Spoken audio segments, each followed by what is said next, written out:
ஓம் பக்தி சேனலின் அன்பான வணக்கங்கள். பெண்களின் மாங்கல்ய பலன் அதிகரிக்க செய்யும் வரலட்சுமி விரதம் 16/8/2024 வெள்ளிக்கிழமை. மகாலட்சுமி அருளிய வரலட்சுமி விரதத்தை பற்றி தெரிந்து கொள்ளுங்கள். செல்வத்துக்கு அதிபதியான மகாலட்சுமியை வீட்டுக்கு வரவேற்று வழிபட வேண்டிய சிறப்பான விரதம் வரலட்சுமி விரதமாகும். இந்த விரதத்தை திருமணமான சுமங்கலி பெண்களும் திருமணம் ஆகாத கன்னி பெண்களும் கடைபிடிக்கலாம். வரலட்சுமி விரதத்தை ஒவ்வொரு ஆண்டும் தவறாது கடைபிடித்து வரும் வீட்டில் வறுமை, திருமண தடை இருக்காது. திருமணமான பெண்களுக்கு மாங்கல்ய பலமும் கிடைக்கும் என்பது ஐதீகம். புராண கதை.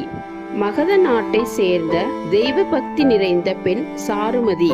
இவள் தனது கணவன், மாமனார், மாமியார் ஆகியோரை சாதாரண மனிதர்கள் போல் கருதாமல் இறைவனே அவர்களது வடிவில் எழுந்தருளி இருப்பதாக கருதி அவர்களுக்கு பணிவிடை செய்து வந்தாள். அவளது மனப்பான்மை மகாலட்சுமிக்கு மகிழ்ச்சியை தந்தது. மகாலட்சுமி சாருமதியின் கனவில் வரலட்சுமியாக தோன்றி அருள் புரிந்தாள்.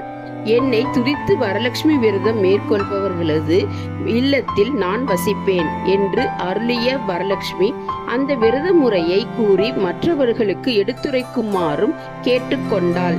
சாருமதியும் தேவியின் எண்ணப்படியே அனைத்தையும் செய்து முடித்தாள். அதனால் சாருமதி பல நன்மைகளை பெற்றாள். அதை கண்ட மற்ற பெண்களும் அந்த விரதத்தை கடைபிடிக்க தொடங்கினர். அதன் காரணமாக அந்த நாடே சுபிக்ஷம் அடைந்ததாக புராணங்கள் கூறுகின்றன. இவ்வாறு மகாலட்சுமியே அருளிய வரலட்சுமி விரதம் இந்த ஆண்டு ஆடி மாதத்தின் நிறைவு நாளில் வருகிறது. அதுவும் ஆடி மாத கடைசி வெள்ளிக்கிழமைகளில் ஆகஸ்ட் 16 வருகிறது. அன்றைய தினம் மகாவிஷ்ணுவிற்குரிய வளர்பிறை ஏகாதசி விரதமும் வருவது மற்றொரு தனி சிறப்பு. இந்த நாளில் மகாலட்சுமியின் எந்த வடிவத்தையும் வழிபடலாம். அம்பிகைக்குரிய மந்திரங்களை, போற்றிகளை பாடி மகாலட்சுமியின் மனம் மகிழும்படி பூஜை செய்து வழிபட மகாலட்சுமியின் பரிபூரண அருள் நிச்சயம் நமக்கு கிட்டும். நாம் அனைவரும் வரலட்சுமி விரதம் இருந்து நமது மாங்கல்ய பலத்தை அதிகரிக்க செய்வோம். ஓம் மகாலட்சுமி தாயே துணை.